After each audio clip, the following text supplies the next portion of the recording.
हमारा तीसरा कार्यकाल बहुत बड़े फैसलों का होगा। ये भारतीय वज़ीर आज़म नरेंद्र मोदी का मुश्तरका बयान। जैसे हमने आर्टिकल 370 हटाया, वैसे ही पाकिस्तान साइड कश्मीर को भी इंडिया का हिस्सा बनाएंगे, जिस पर पाकिस्तान को सख्त तहफ़्फ़ुज़ात हासिल हैं। आपने एक टर्म सुनी होगी भारत के हवाले से या दुनिया के बड़े मुल्कों के हवाले से, जो हम बात करते हैं, जिनकी नेवीज को कहा जाता है फौजी एतबार से कि blue water navy's. General Qamar Javed Bajwa ने ये स्टेटमेंट दी थी अहमद मीर को जी, कि हमारे जो टैंक है वो इस काबिल नहीं है कि हम जो है वो इनको कंट्रोल कर सकें। उनमें इंडिया तेल डालने के लिए, उनके अंदर तेल डालने के लिए हमारे पास जो पैसे नहीं है। ठीक है। तो आप यहाँ से उनकी मेंटालिटी का अंदाजा लगा सकते हैं। पाकिस्तान का दिफाई बजट यानी डिफेंस बजट पाकिस्तान के बजट का मेजर सेगमेंट खा जाता है। मगर ये देखे ना नाजिया कि हमारे यहाँ बहुत से लोगों ने, जिसमें जर्नलिस्ट भी शामिल हैं, कई लोग शामिल हैं, इवन पॉलिटिशियंस शामिल हैं, हम लोगों ने देखा कि किस तरह से काम हुआ भारत में, किस तरह से क्या कुछ चेंज आया। तो मोदी जी के बारे में बहुत से लोगों की राय बदली है। स्पेशली हो रहा फिर ये सऊदी अरेबिया, यूएई, ये क्यों इन्वेस्टमेंट वहां पे करते हैं? ओआईसी के जो मेंबर हैं क्यों वहां कश्मीर में जाके क्यों इन्वेस्टमेंट कर रहे हैं? मतलब ये मुसलमान नहीं है। लेकिन आप देखें कि इंडियन जो लीडरशिप है, पॉलिटिशियंस, स्टेट, उनका foreign office, ministry for external affairs, continuously एक काम कर रहे हैं with the support of the media. They are targeting Pakistan immediately, हर फोरम से वो टारगेट करते हैं। लेकिन मजाल है कभी पाकिस्तान की हुकूमत जो पार्लियामेंट की बात। हेलो, जय हिंद दोस्तों, एसपी न्यूज़ 91 में आपका स्वागत है। दोस्तों मैं आपको बता दूं कि प्रधानमंत्री नरेंद्र मोदी जी ने लोकसभा में एक स्टेटमेंट दिया जिसमें कि उन्होंने कहा कि हमारा जो तीसरे कार्यकाल होगा, यानी कि अभी तीसरा कार्यकाल आया भी नहीं है, पोलिंग वोटिंग हुई भी नहीं है, लेकिन उन्होंने ये बात पहले ही क्लियर कर दी कि हमारा जो तीसरा कार्यकाल होगा उसमें और भी ज़्यादा बड़े बड़े फैसले लिए जाएंगे। कहने का मतलब ये है कि जिस तरीके से भारत 10 वर्षों में प्रगति से आगे बढ़ रहा है, उन्होंने कहा है उस तरीके से आगे 100 वर्षों तक, 1000 वर्षों तक मैं भारत को विकसित देखना चाहता हूं। तो कुछ इस तरीके की बातें प्रधानमंत्री नरेंद्र मोदी जी ने की है अपने कार्यकाल को लेकर, और जो तीसरी योजना इनकी रहने वाली है उसमें ये और भी ज़्यादा बड़े बड़े फैसले लेने वाले हैं। अब रही बात पाकिस्तान की, पाकिस्तान ने जब से यह वीडियो देखी है, जब से बहुत ही ज़्यादा सदमे में, सख्ते में है, क्योंकि पाकिस्तान को अक्सर जो अपने ऊपर स्ट्राइक का डर सताता रहता है कि कहीं भारत उस पर स्ट्राइक ना कर दे। पहले जब पुलवामा अटैक हुआ था तो स्ट्राइक हुई थी, जो उनके पाकिस्तानी फ़ौज के अड्डे थे उनको सबको तबाह कर दिया गया था। बहुत लोग, मतलब इस तरीके से उनके जो अड्डे चौकियां थी उन्हें सब कुछ तबाह कर दिया गया था स्ट्राइक के थ्रू। अब पाकिस्तान को इसी बात का डर सताता रहता है, कुछ तो वो कंगाली में है ही, और कहीं भारत स्ट्राइक करके उन पर और ज़्यादा कंगाली या फिर और ज़्यादा क्राइसिस या फिर बिकने की कगार पे पाकिस्तान न आ जाए। कुछ इस तरीके की बातें पाकिस्तानी मीडिया के अंदर हो रही है। अब पाकिस्तानी मीडिया का क्या रिएक्शन है, तो आइए दोस्तों साथ मिलकर देखते हैं। फॉरेन रिलेशंस कमेटी भी जो है वो ज़्यादा ऑप्टिक्स पे काम करती है, लेकिन आप देखें कि इंडियन जो लीडरशिप है, पॉलिटिशियंस, स्टेट, उनका foreign office, ministry for external affairs, continuously एक काम कर रहे हैं with the support of the media.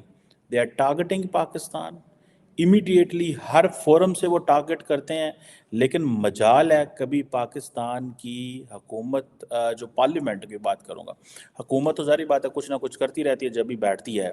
अब ये एक्सटर्नल अफेयर्स कमेटी है हर मुल्क के अंदर, पार्लियामेंट की, ये जैसे लोकसभा है तो राज्यसभा भी है, तो लोकसभा और राज्यसभा दोनों की external affairs committee I think होगी, और काउंटर टेररिज्म इश्यूज़ के ऊपर। और इस हवाले से वो जनाब उन्होंने पाकिस्तान पे जितने भी इल्ज़ामात लगाए हैं, और मज़े की बात है वो कहते हैं जी आप पाकिस्तान जो है वो FATF जो है को रिस्पॉन्स नहीं कर सका, जिसकी वजह से नहीं। अब इसको अगर इसका वो जिसे कहते हैं ना, इसको समझा जाए फॉर एग्ज़ाम्पल, तो उन्होंने एक लंबी चार्ट शीट दी है पाकिस्तान के ख़िलाफ़, और जनाब ISI जो है उसके टेररिस्ट के साथ ताल्लुकात हैं, LAT, JEM, HM, इन तरह जितनी भी, वो जारी बात है वो एक स्टैंडर्ड एक SOP है जो इंडियन पार्लियामेंट की इस कमेटी को उनकी जो इंटेलिजेंस एजेंसीज ने फीड किया, बताया, जो उन्होंने इंडिपेंडेंट एनालिस्ट से या अगर उन्होंने पब्लिक से इस हवाले से सपोर्ट ली है,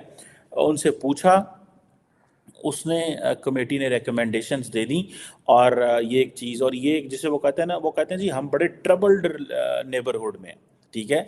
यही चीज़ पाकिस्तान कह रहा है कि हम बड़े ट्रबल्ड नेबरहुड में हैं। हर साल हम 5 फरवरी को जी कश्मीर को लेके नारे जो है वो लगाते हैं, जज्बाती स्टेटमेंट हमारे पॉलिटिशियन देंगे, और हर पाकिस्तान के जो पॉलिटिकल पार्टी उसका सबसे मेन मंशूर यही होता है कि अगर हम गवर्नमेंट में आए कश्मीर को आज़ाद करवा देंगे। मुझे ये बताइएगा, जो कश्मीर हम आज़ाद जिसे कहते हैं वहाँ पे हम बिल्कुल फैसिलिटीज दे रहे हैं, वहाँ पे हम डेवलपमेंट ऐसी दे रहे हैं कि हम ये कहें कि भाई ये देखो हमारे पास कश्मीर है, कितना हमने डेवलप कर दिया, अब इंडिया से लेके हम वो भी डेवलप कर देंगे। हम बिल्कुल नहीं उनकी जो है वो सपोर्ट कर सकते। उसकी रीजन ये है कि आपको पता है कि जनरल कमर जावेद बाजवा ने ये स्टेटमेंट दी थी अहमद मीर को जी कि हमारे जो टैंक है वो इस काबिल नहीं है कि हम जो है वो इनको कंट्रोल कर सकें। उनमें तेल डालने के लिए, उनके अंदर तेल डालने के लिए हमारे पास जो है वो पैसे नहीं है। ठीक है। तो आप यहाँ से उनकी मेंटालिटी का अंदाजा लगा सकते हैं कि वो किस तरह का ज़हन रखते हैं, या उनके अंदर ये पावर है, या उनके अंदर ये कोशिश है कि हम कश्मीर को आजाद करा तो फिर सकें। ये पब्लिक को क्यों बेवकूफ बनाया जाता है? देखें ये सीएसएस मतलब आपके ही दोस्त हैं, आपके क्लास फेलो होंगे, इन्होंने भी ये बात की कि भाई कश्मीर लेना चाहिए, और ये मैं कहता हूँ इधर मोस्टली जो लोग हैं वो यही बात करते हैं।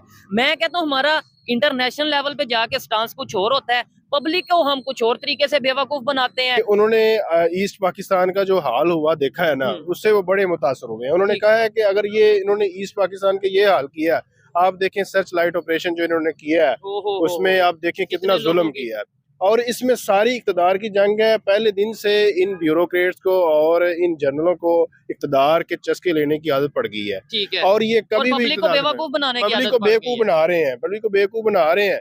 एक बंदा जो है वो सारी देखें सारी माफिया एक बंदे के सामने खड़ी हो गई है और उसको कटेल करने की कोशिश कर रहे हैं, और नहीं हो रहा। आप देखें क्या क्या इन्होंने हथकंडे इस्तेमाल किए हैं इमरान खान को कटेल करने के लिए, उसकी पार्टी के ऊपर क्या क्या मजालम किए हैं। आप देखें यहाँ के रहने वाले बाशिंदों के ऊपर उनके घर वालों की इज्जतें पामाल की गई। तो अभी हम कश्मीर की बात करते हैं अभी, मतलब और बलूचिस्तान, अच्छा बलूचिस्तान की अगर बात करें, आप ये देखें कि हमारे अंदर तो हमारे रहने वाले जो सिटीजन है वो महफूज नहीं है, उनकी इज्जतें महफूज नहीं है, उनकी प्रोटेक्शन नहीं है, तो हम किस तरह कश्मीर की प्रोटेक्शन कर सकते हैं? अच्छा ये इन बातों से काफी हद तक मैं एग्री करता हूँ कि भाई देखो मुझे सबसे पहले अपने गिरेबान में झांकना है, सबसे पहले अपने इर्द गिर्द के माहौल को ठीक करना है, अपने घर में जो सा अगर कहीं पे जुल्म हो रहा है उसके ऊपर आवाज उठानी है। ये अब पूरी दुनिया को पता चल चुका है कि कश्मीर के नाम पे जो 76 साल से हमने नारे लगाए, अपनी पब्लिक में जो नफरतें बांटी इंडिया को लेके, और ये जुल्म हो रहा है वो हो रहा है। सर मैं कहता हूँ कि अगर मैं अभी किसी इंडिया साइड कश्मीर से किसी यूथ को कॉल करूं और उनसे कहूं कि भाई ये बात करें आप, और यहाँ पे जो जुल्म हो रहा है आप बताएं, अगर वो कहें डेवलपमेंट हो रही है, अगर वो कहें कि भाई इंफ्रास्ट्रक्चर बेहतर हो रहा है, अगर वो कहें टूरिज्म के ऊपर वर्क हो रहा है, और वो कहें ना कहें, मैं कहता हूँ आप ये बताएं G20 की अगर बात करें वो वहां पे हुआ कि नहीं उसका एक इवेंट?